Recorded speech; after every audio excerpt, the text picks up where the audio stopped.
अस्सलाम वालेकुम जनाब। तनवीर मुगल है। हम लोग इस वक्त रियल एस्टेट की मार्केट के अंदर जिस तरह की चीज़ें देख रहे हैं, कुछ चीज़ें तो आप भी देख रहे होंगे, लेकिन एक चीज़ के ऊपर मेरी नज़र पड़ी जिसने मुझे बड़ा परेशान किया कि यार ऐसे कैसे हो सकता है। लाइक एक दुकानदार उठा के अपना पैसा दूसरे दुकानदार को दे देता है कि तुम मेरे लिए पैसे कमाओ या मेरे इन्वेस्टर्स के लिए पैसा कमाओ। कितनी अजीब बात है। इंतहा दर्जे की नालायकी और इंतहा दर्जे की लालच, ये दो चीजें जो किसी भी दुकानदार को इस स्टेज पर लेके आती हैं, किसी भी रियल एस्टेट एजेंट को इस हाल तक लेके आती हैं। मैं आपको बताऊं कि मार्केट के अंदर हमारे यहाँ पाकिस्तान की जो रियल एस्टेट की मार्केट है, इसमें पैसे पे पैसे वाला जो चक्कर है, ये आज से 3-4 साल पहले शुरू हुआ कि मुझे आप इतने पैसे दें, आप इतना प्रॉफिट लेते रहें, ये बायबैक पॉलिसी भी है, इंसेंटिव भी होगा, ग्रोथ भी होगी। यानी कि कारोबार का जो रिस्क था, उन्होंने वो रिस्क लेस करके लोगों के सामने एक ऐसी ऑफर्स बना के दी कि लोग जनाब धड़ाधड़ अपना पैसा उनको दे रहे हैं। अब मैं भी 4 साल से कारोबार कर रहा हूं, इधर इसी मार्केट में मौजूद हूं। हमने किसी बंदे को ऐसी कोई कमिटमेंट नहीं दी, ना किसी से ऐसी कमिटमेंट पे पैसा उठाया, बल्कि हमारी ऑफर जो होती है वो बड़ी सीधी सी होती है कि यार आप हमारे साथ कारोबार में शामिल हो जाएं, ठीक है, या हम उस पैसे से कोई प्लॉट लेकर उस पर कुछ बनाएंगे, बेचेंगे, जो मुनाफा आएगा इतनी परसेंटेज आपकी, इतनी परसेंटेज हमारी, ठीक है, या हम इस पैसे से कोई इन्वेंट्री उठाएंगे, ठीक है, उस इन्वेंट्री को बेचेंगे, जो मुनाफा आएगा इतना आपका, इतना हमारा। नफा भी है और नुकसान भी है, कुछ भी हो सकता है, कारोबार है भाई, ठीक है। हम इन एग्रीमेंट्स के ऊपर लोगों के साथ चलते हैं, कारोबार करते हैं, हमारे साथ बहुत सारे ऐसे लोग चल रहे हैं। और अल्लाह के फजल से अभी मार्केट जो पिछले साल 1.5 साल से जिस तरह की चीजें हम लोग फेस कर रहे हैं, उसके बावजूद मेरे किसी एक इन्वेस्टर के साथ भी ताल्लुकात खराब नहीं हुए, ठीक है। कईयों का पैसा हमने इन टाइम वापस कर दिया उनको, उनकी डिमांड के ऊपर, और कईयों का पैसा आज भी हमारे साथ इन्वेस्ट हुआ हुआ है। कोई हमारे साथ उनकी ऐसी टर्म्स एंड कंडीशन नहीं तय हुई कि वो आके हमारे गले पे हाथ रख लें या कि हम उनके गले पे हाथ रख लें। बात यह है कि बात करने का मकसद यह है भाईजान, ये मार्केट में जो पैसे के ऊपर पैसे की गेम चली है, आज वो लोग तबाही का शिकार हो गए हैं, ठीक है। आज वो बड़े बड़े ग्रुप्स भी इंतहा लेवल के प्रॉब्लम्स में नजर आ रहे हैं। बल्कि एक दो जो मेरे सामने एविडेंस आई है, लोग पैसा लेके भाग गए हैं, डिफॉल्ट कर गए हैं। ये तो होना था ना। अब मुझे जिस बात पे मैंने ये वीडियो बनाई है ना, वो वीडियो इस बात पे बनाई है भाईजान कि अब एक जो नौकरी पेशा बंदा है या एक ऐसा बंदा है जो पैसे से पैसा नहीं कमा सकता मार्केट में, ठीक है, उसको ये हुनर नहीं आता, तो उस सूरत में वो पैसा हम जैसे कारोबारी लोगों के साथ इन्वेस्ट करता है। चूंकि हम बनाते हैं, बेचते हैं, सेल करते हैं, ठीक है, हमारे पास कारोबार होता है जिसमें पैसा डालने से पैसा कई गुना मुनाफे में वापस मिलता है हमें, जब हम उससे उसका इस्तेमाल करते हैं कारोबार के अंदर।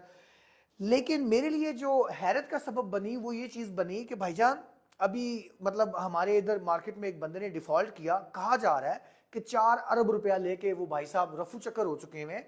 अभी कुछ दिनों पहले उन्होंने आके गिरफ्तारी दे दी है, जो जिन लोगों को बड़ी वो हो रही थी एफआईआर कराओ जी, करा दी एफआईआर, वो जेल चला गया है, ठीक है, ले लो पैसे। अब मैं देखूंगा कितने बंदे इन पैसों की रिकवरी कर पाएंगे। 4 अरब रुपया एक बंदा जो है वो डिफॉल्ट कर गया है, वो डिफॉल्ट डिक्लेयर कर देगा, क्या करोगे, उसको गोली मारोगे? पैसे नहीं ले सकते भाई आप उससे। आप, मुझे ये नजर आता है पाकिस्तान की मार्केट में कभी अगर ऐसी चीजें जहां पहले भी हुई हैं, लोगों को पैसा वापस नहीं मिलता, जलालत और ख्वारी जरूर मिलती है, पैसा वापस नहीं मिलता। अब हैरत की बात जो मेरे लिए बनी वो ये बनी कि जब ये 4 अरब रुपए का स्कैंडल हमारे सामने आया, तो पता ये चला कि हमारे प्रॉपर्टी डीलर हजरात ने, मैं अब नाम नहीं ना लेना चाहता क्योंकि देखिए ना मार्केट में बैठे हुए हैं, अच्छा नहीं लगता किसी का नाम लेना, मतलब दुकानदार है हमारी तरह, कारोबारी हैं, कुछ चीज बना के बेच सकते हैं, कुछ चीज खरीद के बेच सकते हैं।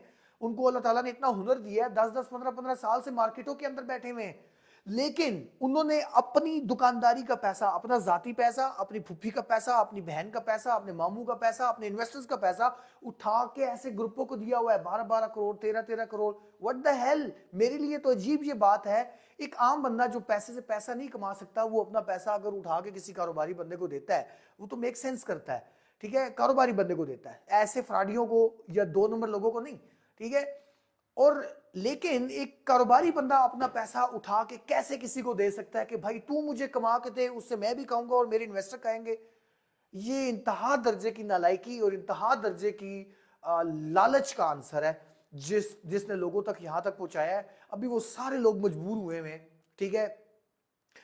अपने घरों की एवेल्युएशन करा रहे हैं, अपनी गाड़ियों की एवेल्युएशन करा रहे हैं, ठीक है, कि जी अब ये सारी अपने एसेट बेच कर वो इन्वेस्टर्स का पैसा अदा करेंगे। तो ऐसी हालत तक आप कैसे पहुंचे और आप ऐसी हालत तक क्यों पहुंचे, इसके जिम्मेदार आप हैं, इसका जिम्मेदार सूदी बेस्ड ट्रांजेक्शन्स हैं। खुदा का वास्ता है मेरे भाइयों, हम थोड़े पे क्यों नहीं कनात कर जाते, बजाय इसके कि हम सूद में पढ़ के ज्यादा से ज्यादा के चक्कर में पड़ते हैं। अल्लाह से डरें, ठीक है, हमने अल्लाह को जवाब देना है। और अल्टीमेट इस तरह की जो ट्रांजेक्शन्स होती हैं ये कई लोगों पर जुल्म का बायस बनती हैं, ठीक है। आज यहाँ दुनिया में भी जलालत और आखिरत में भी जलालत। ये कैसा कारोबार है? ये कारोबार नहीं है, ये सूद है।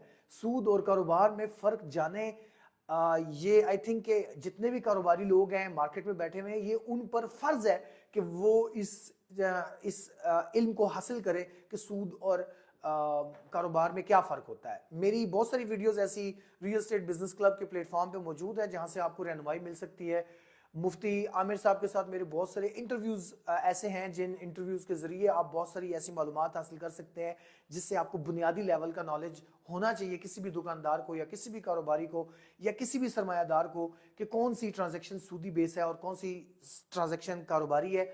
ख्याल रखें, आप अपने सरमाए का ख्याल रखें, अपनी कमाई हुई मेहनत की कमाई का ख्याल रखें, ठीक है, ज़ाया मत होने दें उसको। और ऐसी लालच से दूर रहें जो लालच आपको और आपके बच्चों को तमाम पैसे को तबाह कर दे। बहुत शुक्रिया।